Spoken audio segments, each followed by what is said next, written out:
supaya lebih optimal. Ya. Terima kasih. Ya.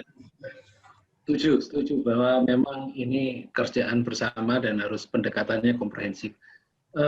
Tertarik tadi kita sudah menyentuh sedikit nih banyak hal tentang motivasi teman-teman. Ini semua teman-teman yang ada di sini, yang terutama lima panelis kita ini kan sudah berbuat banyak, berbuat lebih untuk terlibat dalam penanggulangan TB. Saya jadi tertarik, kira-kira motivasi Bapak Ibu untuk berbuat lebih itu apa sih sebenarnya yang sangat mendasar? Sehingga kok mau meluangkan waktu dan memfokuskan waktunya, atau kalau katakanlah ini atau dari mungkin dari Pak Sukir mungkin istilahnya menyebutkan mewakafkan waktunya gitu ya Mas Sukir ya, untuk Gema Cermat ini terkait dengan program TB. Motivasi terutama itu apa sih? Mungkin Mas Sukir duluan nih, motivasi utamanya itu apa sih sebenarnya? Ada tampilan nggak Pak di layar? Baik, jadi kalau berbicara motivasi ya, karena memang salah satu... Kelihatan Mas. Berbicara terkait motivasi kan memang salah satu yang diamanahkan kepada kami ya sebagai tenaga kefarmasian atau apoteker, itu kan memang ada salah satu puisi ya, bagi saya sangat inspiratif sampai hari ini terus saya pegang karena saya ada di public health, yaitu terkait AM Pharmacist, Guardian of the Public Health. Jadi kita mencoba mencari sesuatu, apa sih ini yang bisa benar-benar langsung dari keilmuan kita, yang bisa diterapkan langsung ke masyarakat. Nah, kemudian per 2015 dari Kemenkes merilis program Gema Cermat dengan menambahkan AOC sebagai penggerak utamanya. Nah, ini membuat saya menjadi semakin klop. Oh, ternyata ada wahananya, ternyata ada tempatnya untuk semakin menempa diri untuk memberikan kemanfaatan kepada masyarakat.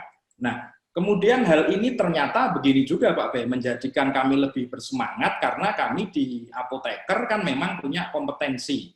Nah, dari Ikatan Apoteker Indonesia itu ada 10 amanah standar kompetensi, di mana pada poin ke-6 disitu tertulis apoteker harus kompeten di bidang preventif dan promotif kesehatan masyarakat. Nah, akhirnya wahana atau isu TB ini kan menjadi ajang yang amat sangat bagus bagi kami, baik apoteker yang praktisi maupun adik-adik yang sekolah, untuk mencoba memberikan kontribusinya untuk kegiatan preventif promotif. Apalagi di Gema Cermat selalu diajarkan harus selalu kreatif menggunakan metode dan media, harus banyak baca, harus studi banding ya, karena tadi disampaikan teman-teman sekarang internet apa yang tidak bisa didapat, sehingga hal-hal seperti komik dan lain sebagainya tentang TB menjadi rujukan dalam pembelajaran kami, dan pembelajaran yang kami berikan kepada adik-adik mahasiswa ini yang di kelas, kemudian langsung kita praktekkan di lapangan. Jadi mereka belajar TB, memahami tentang TB sendiri, kemudian mencoba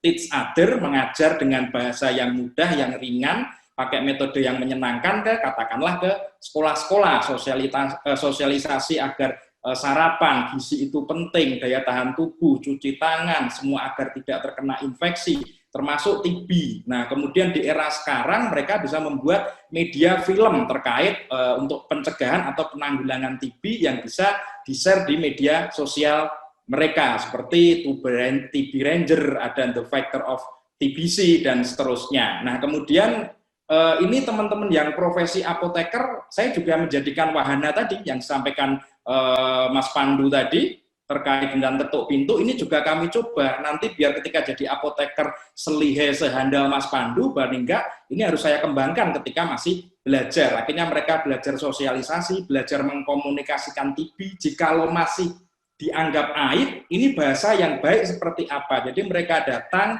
sampai mengumpulkan warga. Nah, ini gambar tadi yang saya ceritakan terkait kesepakatan warga tentang bagaimana nanti kalau ada dirinya sendiri atau anggota keluarga kena TB, apa yang harus dilakukan, dan ini kemudian yang ditempelkan. Kemudian warga juga senang ketika rumahnya dikasih stiker oleh mahasiswa yang katakanlah sehat semua, tidak TB, berarti ini rumah peduli TB. Kalau ada apa terkait TB, pendukung program TOS TB dan seterusnya. Kemudian ya dengan tambahan liputan dan seterusnya, ini semakin memotivasi kami Pak B yang memang di lingkup pendidikan juga sering bersinggungan dengan masyarakat untuk meng-create program-program yang bagus maupun menyenangkan. Satu, menyenangkan bagi si pembelajar dan pelaku, yang kedua memang bermanfaat tentu saja bagi masyarakat. Demikian Pak B yang melandasi motivasi. Jadi memang ada pembelajaran harus begitu, kompetensi diamanahkan oleh organisasi profesi sehingga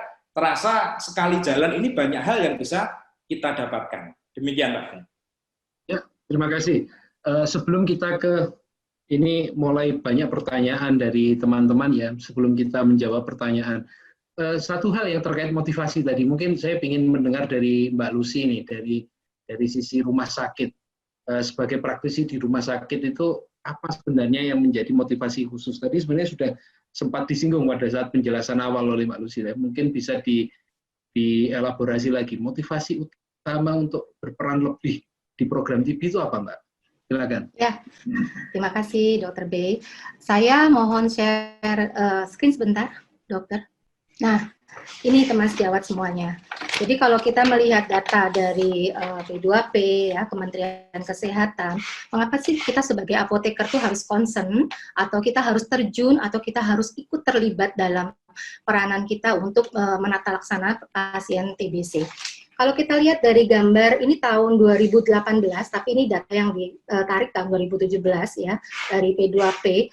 Kita lihat di sini teman sejawat semuanya, bahwa masih ada pengobatan yang tidak lengkap, ya, dari data ini. Kalau pengobatan lengkap 43,1%, berarti masih ada lebih dari 50% pasien TBC yang tidak mendapatkan pengobatan lengkap. Terus yang kedua, kita lihat lagi, ternyata tingkat kesembuhannya juga berdasarkan data ternyata hanya 42%. Berarti masih sekitar di atas 50% pasien TBC belum sembuh. Nah, yang lebih memiriskan lagi adalah dari tahun ke tahun 2018 sampai dengan 2017, keberhasilan pengobatan untuk pasien TBC semua kasus turun secara perlahan-lahan.